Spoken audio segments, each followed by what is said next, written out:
দর্শক, নির্বাচন নিয়ে জাতীয় পার্টির নাটক বেশ জমে উঠেছে।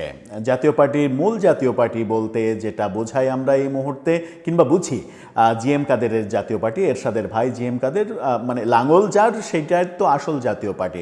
এখন পর্যন্ত লাঙ্গল যেহেতু তাদের, সেহেতু তারাই আসল জাতীয় পার্টি। কিন্তু নাটকটা জমে উঠেছে অন্য জায়গায়। আমরা কিছুদিন আগে জাতীয় পার্টি থেকে বেরিয়ে যেতে দেখলাম আনিসুল ইসলাম মাহমুদ এবং তার সঙ্গে জাতীয় পার্টির সাবেক মহাসচিবকে। সেই বেরিয়ে যাওয়ার পরে যেটা আমরা দেখলাম সেটা হচ্ছে যে এই যে অংশটা বেরিয়ে গেল, আনিসুল ইসলাম মাহমুদের অংশটা বেরিয়ে গেল এবং বেরিয়ে গিয়ে ২০ দলীয় জোট গঠন করলো। এবার তারা সিদ্ধান্ত নিয়েছে নির্বাচন তারা করবে না। এনডিএফ যে জোট, সেই জোট নির্বাচন করছে না, তেমন দিকেই যাচ্ছে। অর্থাৎ তারা নির্বাচন বয়কট করার সিদ্ধান্ত নিয়েছে। এবার কি জাতীয় পার্টির পালা, মূল জাতীয় পার্টির পালা? তারাও কি নির্বাচন বয়কট করবে, নাকি এই যে মানে এনডিএফের নির্বাচন বয়কট করা এবং মূল জাতীয় পার্টির নির্বাচনে অংশগ্রহণ করা, এর পেছনে কোনো আওয়ামী লীগের খেলা রয়েছে? চলুন একটু বুঝে ওঠার চেষ্টা করি এই ভিডিওতে গণমাধ্যম কি বলছে, কেন ২০ দলীয় জোট ভোট বর্জন করছে, এরকম তথ্য গণমাধ্যমে আসছে। পেছনে কি কারণ থাকতে পারে?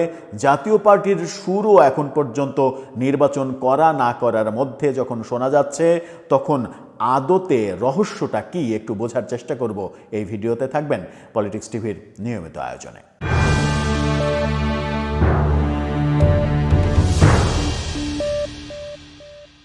দর্শক, বলছিলাম জাতীয় পার্টির কথা। জাতীয় পার্টিকে কেন্দ্র করে নির্বাচনে নাটক জমে উঠতে পারে, এই আলোচনা কিন্তু নতুন আলোচনা নয়, এটা পুরনো আলোচনা। জাতীয় পার্টি মূল অংশ যেমন রয়েছে, জাতীয় পার্টি থেকে বেরিয়ে আনিসুল ইসলাম মাহমুদ এবং রুহুল আমিন হাওলাদাররা যে ২০ দলীয় জোট এনডিএফ গঠন করেছে, সেটাও একটা বড় চমক ছিল। এবং সেখানে একটা বড় আলোচনা ছিল যে আওয়ামী লীগ যখন নির্বাচন করতে পারছে না, তখন আওয়ামী লীগ জাতীয় পার্টির কোন অংশের ওপরে ভর করবে? এনডিএফের ওপরে ভর করবে, নাকি মূল যে লাঙ্গল জাতীয় পার্টি তাদের উপরে ভর করবে? গতকালকে মূল জাতীয় পার্টির মহাসচিব শামীম হায়দার পাটোয়ারীকে বলতে শুনেছি, নির্বাচন যদি সুষ্ঠু হয় তাহলে জাতীয় পার্টি কমপক্ষে ৪০টা, বেশি হলে ৭০টা আসনে জিতে আসবে সংসদে। আর ৪০ থেকে ৭০ আসনে তারা যদি জিতে আসে, তাহলে এমনও হতে পারে প্রধান বিরোধী দল হয়ে যেতে পারে জাতীয় পার্টি। কিন্তু আজকে নতুন তথ্য, ইন্ডিপেন্ডেন্ট টেলিভিশন নতুন তথ্য দিচ্ছে, জাতীয় পার্টির একাংশ আনিসুল ইসলাম মাহমুদের নেতৃত্বে যে জোট, তারা নির্বাচনে অংশগ্রহণ করছে না, নির্বাচন বয়কট করছে। ইন্ডিপেন্ডেন্ট টেলিভিশনের শিরোনামটা দেখে নিন, নির্বাচনে থাকছে না জাতীয় পার্টির একাংশ। সেখানে বলা হচ্ছে, আসন্ন ত্রয়োদশ জাতীয় সংসদ নির্বাচনে জিএম কাদেরের নেতৃত্বে জাতীয় পার্টি জাপা প্রতিদ্বন্দ্বিতা করার সিদ্ধান্ত নিলেও নির্বাচন থেকে সরে দাঁড়িয়েছে আনিসুল ইসলাম মাহমুদের নেতৃত্বাধীন অংশটি। নির্বাচনে অংশগ্রহণকারী ও বর্জনকারী উভয় পক্ষই অভিযোগ করেছে, সুষ্ঠু ভোট আয়োজনের সরকারের সদিচ্ছা নেই। লেভেল প্লেয়িং ফিল্ড বা সবার জন্য সমান সুযোগ নেই দাবি করে প্রশাসনকে দ্রুত নিরপেক্ষতা প্রমাণের আহ্বান জানিয়েছেন জাপা নেতারা। নির্বাচনের আগে বরাবরই জাতীয় পার্টির রাজনৈতিক সমীকরণে গুরুত্বপূর্ণ হয়ে ওঠে। আওয়ামী লীগ এবারের নির্বাচনে অংশ না নেওয়ায় জাতীয় পার্টিকে নিয়ে আলোচনা আরও জোরালো হয়েছে। বিএনপি জাতীয় পার্টিকে নির্বাচনে চাইলেও এর বিরোধিতা করছে জাতীয় নাগরিক পার্টি এনসিপি। জিএম কাদেরের নেতৃত্বাধীন অংশ এখনও নির্বাচনের মাঠে থাকলেও আনিসুল ইসলাম মাহমুদের জাতীয় গণতান্ত্রিক ফ্রন্ট শেষ পর্যন্ত নির্বাচন বর্জনের ঘোষণা দিয়েছে। গণতান্ত্রিক ফ্রন্ট থেকে প্রায় ১৪০টির বেশি আসনে মনোনয়নপত্র জমা দেওয়া হয়েছিল, তারা নির্বাচন করছে না। এটা একটা বড় ঘটনা এবং এই ঘটনা ঘটার পেছনে আরও অনেক বড় ঘটনা নিশ্চয়ই রয়েছে।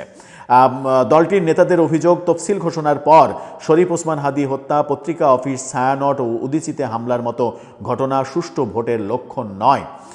আইনশৃঙ্খলা পরিস্থিতি নিয়ন্ত্রণে সরকার ব্যর্থ হয়েছে বলেও তারা মনে করছেন। আনিসুল ইসলাম অংশ মনে করছেন, রুহুল আমিন হাওলাদার বলেছেন, বিগত তত্ত্বাবধায়ক সরকারগুলোর সময় যে লেভেল প্লেয়িং ফিল্ড ছিল, এই সরকারের সময় সেরকম লেভেল প্লেয়িং ফিল্ড আমরা দেখছি না, অর্থাৎ সরকার নিরপেক্ষ না, সেটা বলছেন তিনি।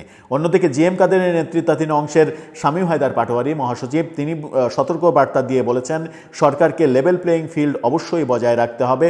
সরকারের সুষ্ঠু ভোট করার সদিচ্ছার অভাব আমরা অনেক দিন থেকেই দেখছি, এবারও মাঠে গিয়ে অনুভব করছে। নিউজ পড়ার দিকে আর যেতে চায় না, মোদ্দা কথায় আসতে চাই, সেটা হচ্ছে যে জাতীয় পার্টিকে নিষিদ্ধ করার আলোচনা চলছে। গতকালকেও নির্বাচন কমিশন অভিমুখে যাত্রা হয়েছে জুলাই ঐক্যের পক্ষ থেকে, সেখানে পুলিশ ঠেকিয়ে দিয়েছে, তারপরে তারা নির্বাচন কমিশনে স্মারকলিপি দিয়েছে। একদিন আগে আমরা দেখেছি হাইকোর্ট থেকে কারণ দর্শানোর নোটিশ জারি করা হয়েছে যে জাতীয় পার্টি এবং এনডিএফকে কেন তাদের মনোনয়ন বাতিল করা হবে না, এই মর্মে রুল জারি করেছে উচ্চ আদালত। এই ঘটনাগুলো বলে যে জাতীয় পার্টিকে এখনও নির্বাচনের বাইরে রাখার পরিকল্পনা করছে সরকার সংশ্লিষ্ট অনেকেই। সরকারের স্নেহধন্য অনেকেই চাইছে না জাতীয় পার্টি নির্বাচন করুক। আর এই মুহূর্তে এনডিএফ যে জোট, 20 দলীয় জোট, তারা নির্বাচন বয়কটের ঘোষণা মানে এখানে আরেকটা ইঙ্গিত থাকতে পারে।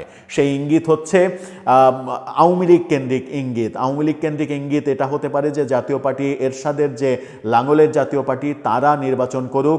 সারা দেশে আওয়ামী লীগের যে ভোট, সেই ভোট লাঙ্গলে মারার মানে আনঅফিসিয়াল লুকোচুরি সিদ্ধান্ত চলে আসতে পারে। অফিসিয়াল সিদ্ধান্ত আমরা জানি, গতকালকেই আনন্দবাজার জানিয়েছে এবং আমরাও আওয়ামী লীগের সামাজিক যোগাযোগ মাধ্যম ফেসবুক ঘুরে ঘেঁটে দেখেছি যে তারা নির্বাচন বর্জন এবং প্রতিরোধের ঘোষণা দিয়েছে।